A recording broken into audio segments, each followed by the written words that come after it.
प्यारे बच्चों नमस्कार। मैं दिशांत आप सभी का लक्ष्य क्लासेज के यूट्यूब चैनल पे हार्दिक स्वागत करता हूं। मेरे प्यारे बच्चों, जैसा कि आप जानते हैं कि मैंने आपसे वादा किया है सन 2021 के 58 सेट को प्रीवियस ईयर का पेपर आपको कराने के लिए। तो जैसा कि आप जानते हैं कि हम दरोगा के लिए लगातार क्लासे लेके आ रहे हैं और आप जानते हैं कि ये हमने जो सीरीज का नाम रखा है, ये जो नाम रखा है भैया, ये अमोघ अस्त्र सीरीज रखा है। कौन सा नाम रखा है भैया? अमोघ अस्त्र सीरीज। वही सीरीज है जो रामबाण सीरीज है, एकदम ब्रह्मास्त्र है ये। अमोघ अस्त्र ही इसका नाम ही है और आज इसका सेट नंबर 8 है। ये सेट नंबर 8 ये प्रीवियस ईयर का पेपर है। 17/11/2021 शिफ्ट 1 में पूछा हुआ पूरा का पूरा भैया पेपर हम आपको सॉल्व कराने के लिए आए हुए हैं। तो मेरे साथ वीडियो के शुरुआत से लेके अंत तक आप बने रहिएगा। बहुत कुछ नई चीजें सीख के जाएंगे, एग्जाम का पैटर्न सीख के जाएंगे, परीक्षा का प्रेशर भी आप देखेंगे कि इसी में आपको दिखाई देगा कि कैसे कैसे प्रश्न आते हैं, प्रश्न कैसे कैसे एग्जाम में रखे हुए हैं, कितना बेहतरीन तरीके से पेपर को सेट किया गया है। आगे का पेपर किस तरीके से आएगा वो आपको चीजें अपने आप पता चल जाएंगी। तो मैं आपसे गुजारिश करूंगा, यदि आप हमारे वीडियोस पे नए हैं, हमारे चैनल पे नए हैं, तो चैनल पे नए होने के नाते आप पूरा वीडियो को देखकर ही जाइए और आपसे मेरा निवेदन है, एक बार वीडियो को दमदारी के साथ शेयर कर दीजिए। बता दीजिए रोजाना 8 बजे चलने वाली क्लास आ गई है और हर एक बच्चे को आप सूचना दे दीजिए और वीडियो को दमदारी के साथ शेयर करिए। हम चलते हैं अपने पहले प्रश्न की तरफ। देखिएगा भैया, प्रश्न संख्या 1 देखिएगा क्या लिखा गया है। राम श्याम की किताब पढ़ता है, इस वाक्य में क्रिया का कौन सा प्रकार है? अकर्मक क्रिया है कि सकर्मक क्रिया है कि पूर्वकालिक क्रिया है कि अनेकार्थक क्रिया है?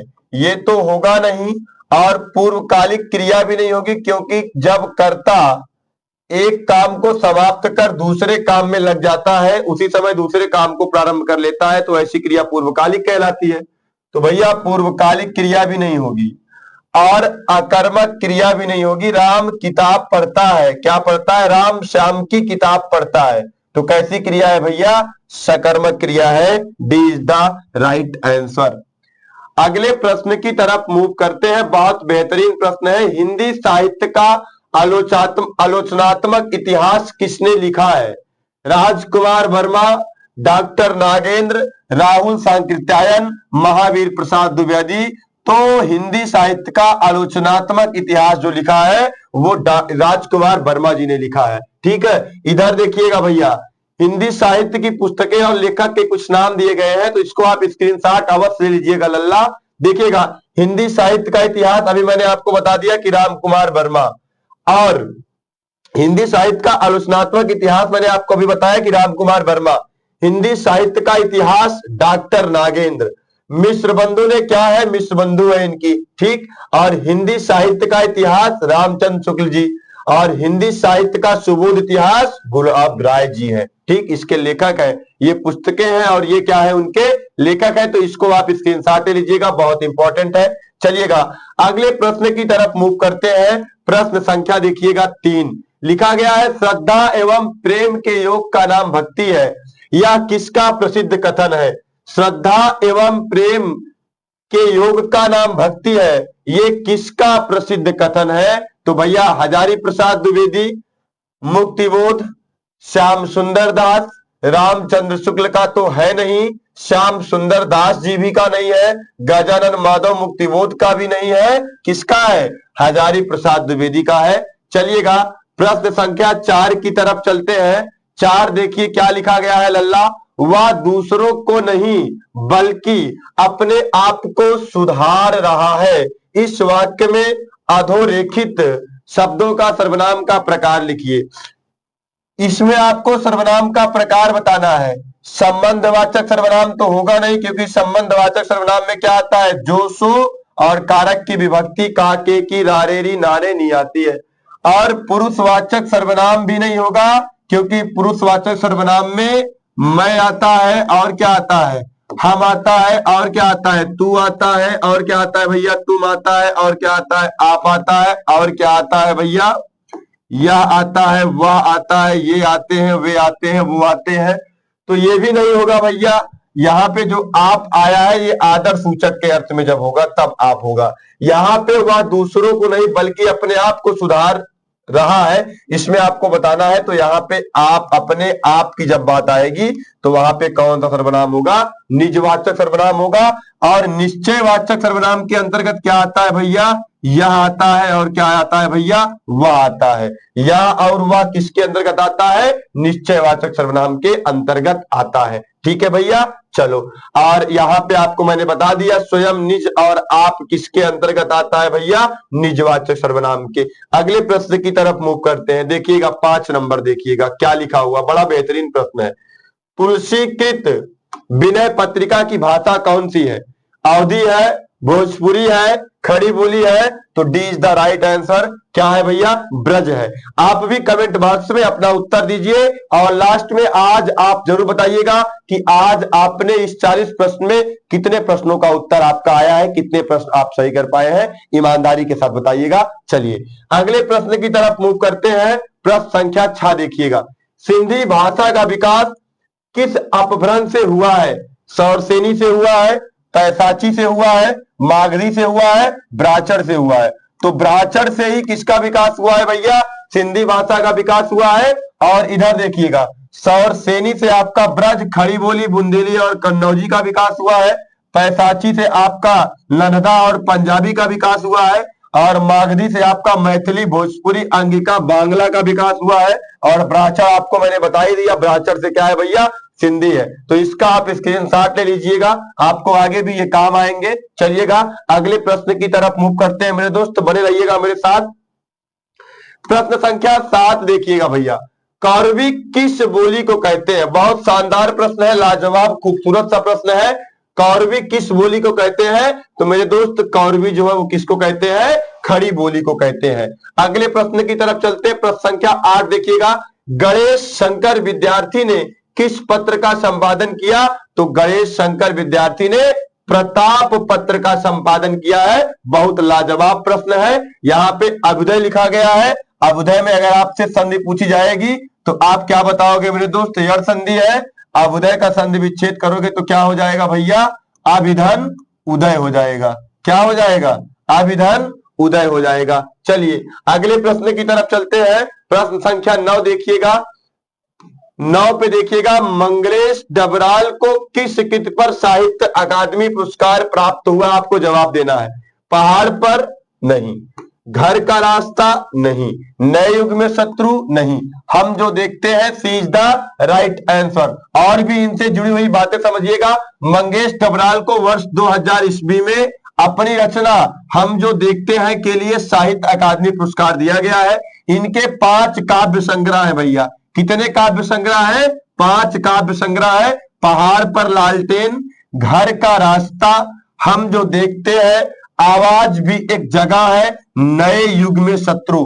तो ये बहुत इंपॉर्टेंट प्रश्न है। आप इसका स्क्रीनशॉट एक बार ले लीजिएगा, आपको आगे भी ये काम आएगा। तो इसका जो सही जवाब है, मंगलेश डबराल को किस कृति पर साहित्य अकादमी पुरस्कार प्राप्त हुआ? हम जो देखते हैं, सी इज द राइट आंसर। अगले प्रश्न की तरफ मूव करते हैं मेरे दोस्त। देखिएगा कवि का स्त्रीलिंग शब्द क्या है? कवि का स्त्रीलिंग शब्द भैया क्या है आपको बताना है। तो कवि का स्त्रीलिंग शब्द क्या है भैया? कवयित्री है। ये बहुत महत्वपूर्ण है। ये आपका एक तो लिंग में पूछा ही जा रहा है, स्त्रीलिंग पुल्लिंग स्त्रीलिंग में पूछा गया। दूसरी बात, ये विलोम में भी पूछा जाता है भैया। कवि का विलोम क्या होगा? कवित्री। पुल्लिंग का विलोम क्या होता है लल्ला? स्त्रीलिंग। एक चीज तो आपने देखा कि ये लिंग में पूछा गया। दूसरी चीज आप जान लीजिए कि ये वचन में भी पूछा जाता है ना। वचन में आपको नहीं भैया, एक चीज तो ये लिंग में पूछा गया है, दूसरी चीज आपसे कहां पूछा जाएगा? विलोम में पूछा जाएगा। कवि का विलोम क्या होगा लल्ला? कवित्री होगा। और तीसरी चीज ये कहां पूछा जाता है मेरे दोस्त? वर्तनी शुद्धि में पूछा जाता है। और ये क्वेश्चन एसएससी जीडी में पूछा जा चुका है। एसएससी जीडी में भी ये प्रश्न आया हुआ है, तो बहुत इंपॉर्टेंट है। वर्तनी का भी आप विशेष ध्यान रखिए। अगर वर्तनी शुद्धि आपसे पूछेगा, कवित्री का शुद्ध रूप है, देखिए 4 जगह लिखा गया है। सेम वैसे वैसे दिख रहे हैं, लेकिन कौन सा राइट जवाब है? बी इज द राइट जवाब है। अगले प्रश्न की तरफ मूव करिएगा। प्रश्न संख्या 11 देखिएगा। बाण भट्ट की आत्मकथा किसका प्रसिद्ध उपन्यास है? बहुत ही लाजवाब सा प्रश्न है, आपको बताना है। बाण भट्ट की आत्मकथा किसका प्रसिद्ध उपन्यास है? जैनेन्द्र का है, हजारी प्रसाद द्विवेदी का है, अमृतलाल नागर का है, नागार्जुन का? ना नागार्जुन का है, ना अमृतलाल नागर का है, ना जैनेन्द्र का है। किसका है भैया? B is the right answer, Hazari Prasad Dwivedi का है। आइए और उपन्यासकार और उपन्यास जान लेते हैं। जैनेन्द्र जी ने क्या क्या लिखा है लल्ला? त्यागपत्र, परख और सुनीता। और अमृतलाल नागर के उपन्यास क्या है? मानस का हंस, खंजन नयन। और नागार्जुन का क्या है भैया? रतिनाथ की चाची और बलचनमा। ठीक है, ये किसका है भैया? नागार्जुन का है। चलिए अगले प्रश्न की तरफ मूव करते हैं। प्रश्न संख्या 12 देखिएगा। रामू जो बड़ा खिलाड़ी है, कल उसकी टांग टूट गई। इस वाक्य में उचित विराम चिन्ह का विराम चिन्ह कौन सा होगा? अर्ध विराम होगा? नहीं भैया, क्या होगा? अल्प विराम होगा। हाँ, अल्प विराम क्या है? राइट आंसर है। ना विवरण चिन्ह होगा, ना लाघव चिन्ह होगा और ना अर्ध विराम होगा। होगा तो क्या होगा? अल्प विराम होगा। चलिए आप भी अपने कमेंट बॉक्स में अपना उत्तर देते रहिए, बताते रहिए कौन सा ऑप्शन सही है। देखिए प्रश्न संख्या 13, निम्न में से कौन सा शब्द तद्भव नहीं है? आपको बताना है कि निम्न में से कौन सा शब्द तद्भव नहीं है। ठीक, 8 लिखा गया है।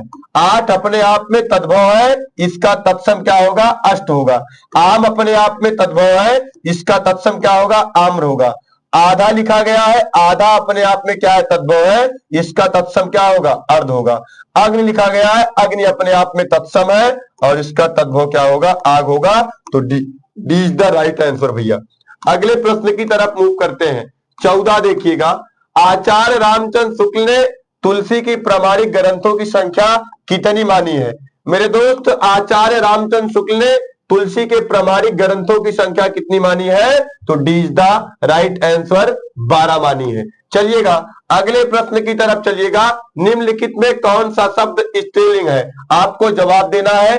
3 है, छाछ है, काढ़ा है, टेसु है। तो B is the right answer. छाछ अपने आप में कैसा शब्द है लल्ला? स्त्रीलिंग शब्द है, बाकी सब क्या है? पुल्लिंग है। अगले प्रश्न की तरफ मूव करिए। अगम का विलोम शब्द है। अगम का विलोम आपको बताना है भैया। तो अधम का विलोम क्या होता है? अधम का विलोम जो होता है वो होता है भैया उत्तम। कहते नहीं ये बहुत अधम प्रकृति का आदमी है। अधम का विलोम क्या होगा भैया? उत्तम होगा। और अगम का विलोम क्या होगा? निर्गम। तो D is the right answer. अगले प्रश्न की तरफ मूव करते हैं। प्रश्न संख्या 17 देखिएगा। पक्ष शब्द किस अर्थ का वाचक नहीं है? वाचक का मतलब बताने वाला। ठीक, देखिए यहां पे लिखा गया है पार्श्व, पंख, पखवाड़ा। तो पखेरु का वाचक नहीं है। पक्ष पार्श्व का भी है और पंख का भी है और पखवाड़ा का भी है। चलिए अगले प्रश्न की तरफ मूव करते हैं। प्रश्न संख्या 18 देखिएगा। मैं अपना काम आप करूंगा। मैं अपना काम आप करूंगा। इस वाक्य में अधोरेखित शब्द के सर्वनाम का प्रकार लिखिए। निश्चयवाचक सर्वनाम के अंतर्गत क्या आता है भैया? या और वह आता है। संबंधवाचक सर्वनाम के अंतर्गत क्या आता है भैया? जो और सो और कारक की विभक्ति काके की आती है। नानेनी रारेरी। निजवाचक सर्वनाम के अंतर्गत क्या आता है भैया? आप आता है। और पुरुषवाचक सर्वनाम के अंतर्गत मैं, हम, तू, तुम, आप, या, वह, ये, वे, ये सब आते हैं। तो मैं अपना काम आप करूंगा, अपने आप करूंगा, मतलब ये कौन सा सर्वनाम होगा? निजवाचक सर्वनाम होगा। चलिएगा भैया प्रश्न संख्या 19 की तरफ चलते हैं। देखिएगा 19 नंबर क्या कह रहा है?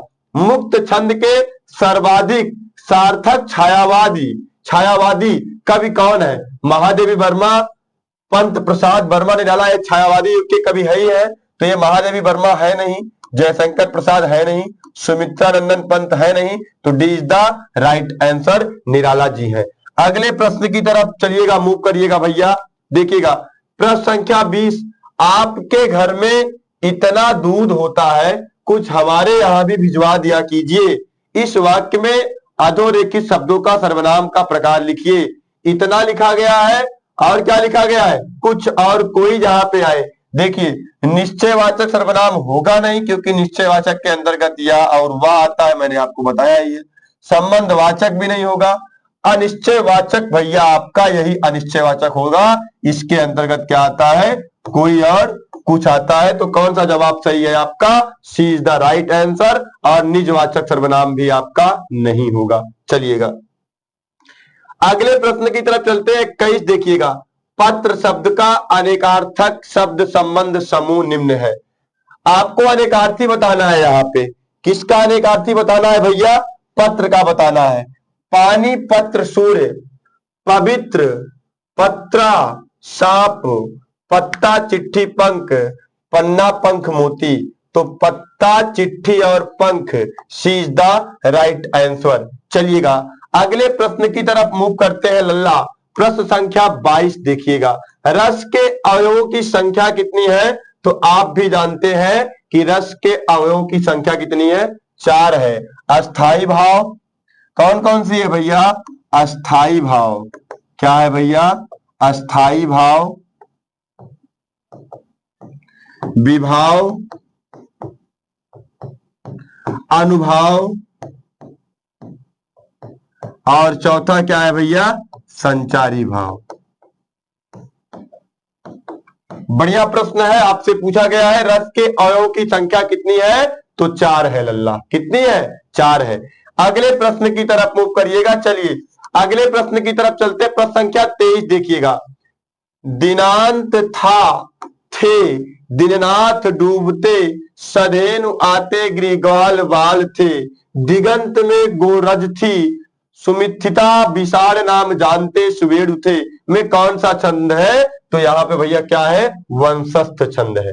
B is the right answer. चलो अगले प्रश्न की तरफ मूव करते हैं। परिवार संज्ञा का कौन सा प्रकार है, आपको यहाँ पे जवाब देना है। परिवार संज्ञा का कौन सा प्रकार है। तो परिवार से पूरे समूह का बोध होता है। तो परिवार संज्ञा का कौन सा प्रकार है भैया, समूहवाचक संज्ञा है। जातिवाचक संज्ञा आपका होगा नहीं, व्यक्तिवाचक संज्ञा होगा नहीं, भाववाचक संज्ञा भी नहीं होगा। भाववाचक संज्ञा वह होती है जो क्या होती है भैया, अमूर्त होती है, जो दिखाई नहीं देती है, जिसका हमारे मानस पटल पे कोई चित्र नहीं बनता है। और जातिवाचक संज्ञा के अंतर्गत आपका क्या आता है, पर्वत आता है, नदी आता है और गाय आती है। मतलब तमाम सारे वो जो पूरे जाति का बोध कराते हैं जातिवाचक है। तो यहाँ पे परिवार अपने आप में क्या है भैया, समूहवाचक संज्ञा है। अगले प्रश्न की तरफ मूव करिएगा, निम्न में से कौन सा विकल्प तत्सम तद्भव की दृष्टि से सही नहीं है। आपको बताना है कि तत्सम तद्भव की दृष्टि से कौन सा विकल्प सही नहीं है। पाषाण का भैया क्या होता है, पाहन होता है, ये तो सही लिखा गया है। नृत्य का क्या होता है, नाच होता है, ये भी सही लिखा गया है। सूकर का क्या होता है, सुअर होता है, ये भी सही लिखा गया है। और रात्रि का क्या होता है, निशा नहीं, रात्रि का क्या होता है भैया, रात होता है, इसलिए B is the right answer. चलो अगले प्रश्न की तरफ मूव करते हैं। प्रश्न संख्या 26 देखिएगा, उसके द्वारा अपने भाई को पढ़ाया गया। इस वाक्य में वाक्य का कौन सा प्रकार है। कृतवाच्य है, आपको बताना है भैया, कृतवाच्य है, भाववाच्य है, कर्मवाच्य है, इनमें से कोई नहीं। देखिए उसके द्वारा अपने भाई को पढ़ाया गया, तो यहाँ पे भैया किसके द्वारा, उसके द्वारा। तो यहाँ पे कौन सा वाच्य है भैया, कर्मवाच्य है। सी इज द राइट आंसर, क्योंकि द्वारा आया हुआ है भैया। अगले प्रश्न की तरफ चलिएगा, घड़ी संज्ञा का कौन सा प्रकार है। आपको बताना है समूहवाचक संज्ञा है, नहीं, घड़ी समूहवाचक संज्ञा नहीं है। व्यक्तिवाचक संज्ञा है, नहीं, घड़ी व्यक्तिवाचक संज्ञा नहीं है। भाववाचक संज्ञा नहीं, क्योंकि घड़ी दिखाई देती है। जातिवाचक संज्ञा, हाँ, घड़ी से भैया पूरे घड़ी जाति का बोध होता है, घड़ी से पूरे घड़ी जाति का बोध होता है, इसलिए घड़ी अपने आप में क्या है लल्ला, जातिवाचक संज्ञा है। अगले प्रश्न की तरफ मूव करिएगा। प्रश्न संख्या 28 देखिएगा, किस बोली में ने परसर्ग लगाया जाता है। ब्रजभाषा में, खड़ी बोली में, राजस्थानी में, अवधी में। अवधी में भी नहीं लगाया जाता है, राजस्थानी में भी नहीं लगाया जाता, ब्रजभाषा में भी नहीं लगाया जाता है। कहां लगाया जाता है, खड़ी बोली में। जैसे कहा जाए उसने, ना भैया, तो ने किस परसर्ग लगाया। परसर्ग का मतलब आप जानते ही होंगे, कारक चिन्ह से बोला जाता है, कारक की विभक्ति भी बोला जाता है। तो किस में लगाया जाता है, खड़ी बोली में लगाया जाता है। प्रश्न संख्या 29 की तरफ मूव करिएगा। एक बार आप वीडियो को दमदारी के साथ शेयर कर दीजिएगा मेरे दोस्त। बता दीजिए, रोजाना रात 8 बजे चलने वाली क्लास आ गई है, हिंदी वाली क्लास आ गई है, अमोघ अस्त्र सीरीज सॉल्विंग कराई जा रही है। ज्यादा से ज्यादा संख्या में आप लोगों को बताइए, जिससे सबका फायदा हो सके। देखिए क्या लिखा गया है, अधिष्ठाता शब्द में कौन सा उपसर्ग है? अधिक तो होगा नहीं, न अ होगा न आ होगा, होगा क्या? अधि होगा। कौन सा उपसर्ग है भैया? अधि उपसर्ग लगा हुआ है। चलिए अगले प्रश्न की तरफ मूव करते, प्रश्न संख्या 30 देखिएगा। शीला अपने कपड़े स्वयं धोती है। यहां पे लिखा गया है लल्ला, शीला अपने कपड़े स्वयं धोती है। इस वाक्य में स्वयं सर्वनाम का कौन सा भेद है?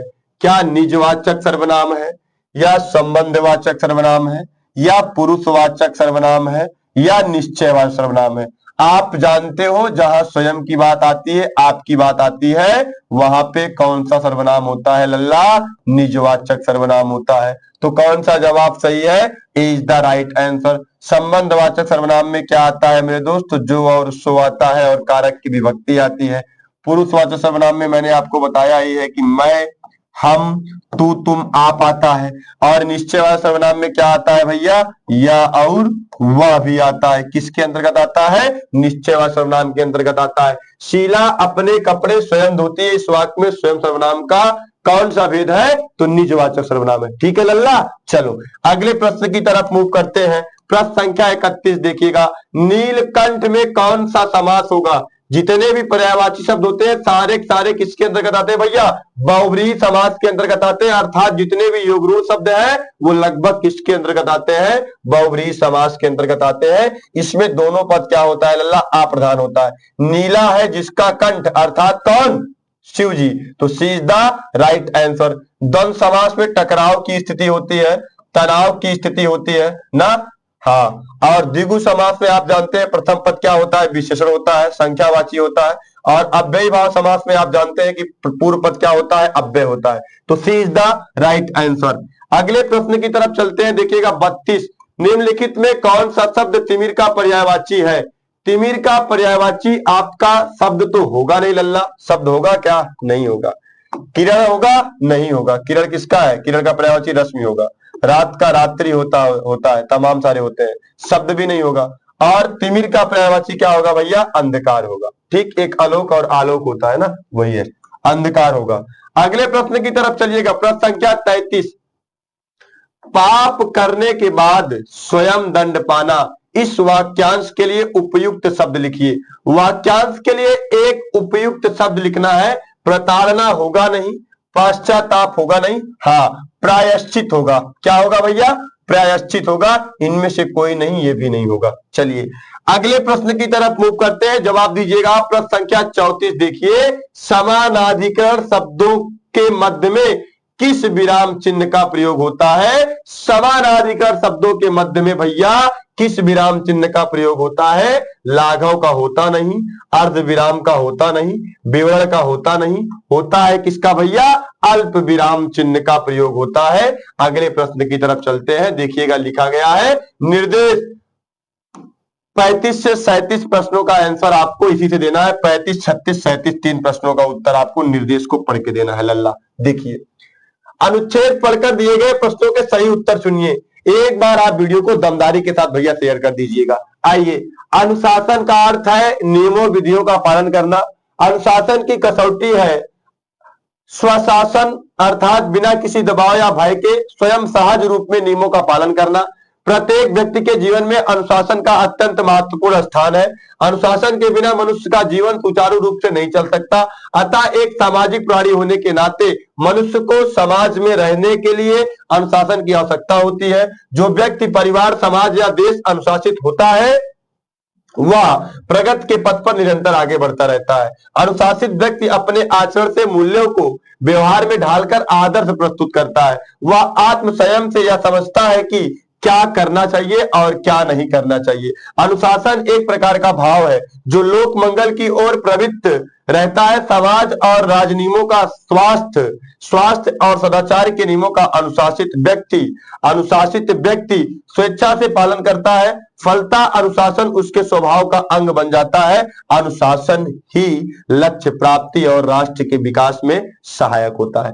अनुच्छेद पढ़ के इसका जवाब देना है। देखिएगा प्रश्न संख्या 35 देखिएगा।